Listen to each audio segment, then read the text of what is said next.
ሰላም እግዚአብሔር ቤተሰቦች ከማህበረ ቅዱሳን ቴሌቪዥን የዕለቱን አጫጭር መረጃዎች ይዘንላችሁ ቀርበናል። የቀመሌ ደብረ አሚን አቡነ ተክለ ሃይማኖት ቤተክርስቲያን በከባድ መሳሪያ ከፍተኛ ጉዳት ደረሰበት።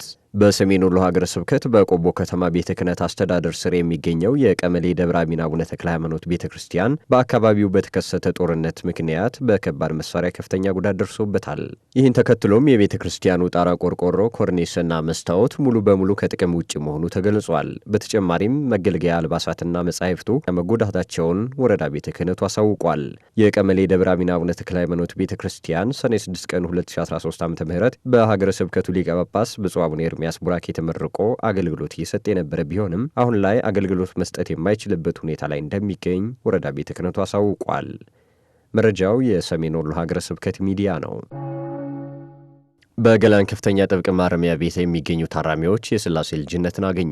በማህበረ ቅዱሳን አዲስ አበባ ማዕከል ደቡብ ማስተባበሪያ ቃሊቲና ገላን ግንኙነት ማዕከል በገላን ከፍተኛ ጥብቅ ማረሚያ ቤት ለሚገኙ ታራሚዎች የተለያዩ መንፈሳዊ አገልግሎቶችን በየሳምንቱ እየሰጠ ይገኛል። በዚህም አገልግሎቱ 47 ታራሚዎችን ለቅዱስ ቁርባን ያበቃ ሲሆን 2 አዳዲስ አማንያንንም በማስጠመቅ የሥላሴ ልጅነትን እንዲያገኙ አስችሏል። በቀጣይ አገልግሎቱን በማስፋት የጠፉትን የመመለስና ያሉትንም በሃይማኖታቸው የማጽናት ስራን ከሚመለከታቸው አካላት ጋር በመነጋገር እየሰራ መሆኑን ማስተባበሪያው አሳውቋል። መረጃው በማህበረ ቅዱሳን የአዲስ አበባ ማዕከል ሚዲያ አገልግሎት ክፍል ነው። ማህበረ ቅዱሳን በመቀሌ ከተማ ለሚገኙ ተፈናቃዮች ድጋፍ አደረገም። በሰሜን ኢትዮጵያ በተከሰተው ጦርነት ተፈናቅለው በመጠለያ ጣቢያ የሚገኙ በርካቶች ስለመሆናቸው ይታወቃል። ከነዚህም ውስጥ አንዱ መቀሌ የሚገኘው ሰባካሬ ተብሎ የሚጠራው ጊዜያዊ መጠለያ ተጠቃሽ ሲሆን በዚሁ ጣቢያ 5240 ተፈናቃይ አባወራዎች እንደሚገኙ ተገልጿል። ይህን ተከትሎም በማህበረ ቅዱሳን ሙያ ማህበራዊና ኢኮኖሚያዊ አገልግሎት በቦታው ተገኝቶ 1.3 ሚሊዮን ብር ወጪ የተደረገበት አስቸኳይ የምግብ ግብዓቶችን ድጋፍ አድርጓል። ተፈናቃዮቹ ማህበሩ ላደረገላቸው ድጋፍ ምስጋና አቅርበው ከችግሩ ስፋት አንጻር እስካሁን የደረሳቸው ድጋፍ በቂ ባለመሆኑ ተጨማሪ ድጋፍ እንዲደረግላቸውም ጥሪ አቅርበዋል። በድሬዳዋ ሀገረ ስብከት የማህበረ ካህናት መንፈሳዊ ስልጠና ተጀመረ። በድሬዳዋ ሀገረ ስብከት ከ2011 ዓ.ም ጀምሮ በሀገረ ስብከቱ ጽሕፈት ቤት በየዓመቱ ለ3 ወር የሚቆይ መንፈሳዊ ስልጠና ለካህናት እንደሚሰጥ ይታወቃል።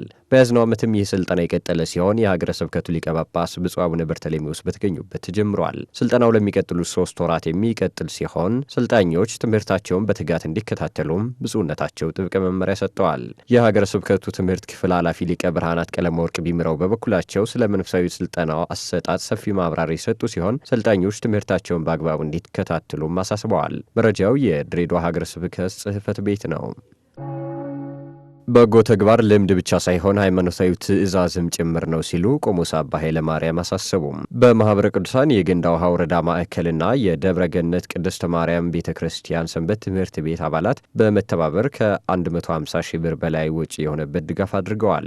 በዚሁ መርሃ ግብር ላይ የተገኙት የምዕራብ ጎንደር ሀገረ ስብከት ስራ አስኪያጅ ቆሞስ አባ ኃይለ ማርያም ያሳይ ነዳያንን መደገፍ በቅድስት ቤተ ክርስቲያን ትልቅ ስፍራ የሚሰጠው የመንግስተ ሰማያት መክፈቻ ቁልፍና የጽድቅ መንገድ መሆኑን ገልጸዋል። የሀገረ ስብከቱ ስራ አስኪያጅ አክለውም በጎ ተግባር ልምድ ብቻ ሳይሆን ሃይማኖታዊ ትእዛዝ ጭምርም ነው ብለዋል። መረጃው በማህበረ ቅዱሳን የጎንደር ማዕከል ሚዲያ ክፍል ነው።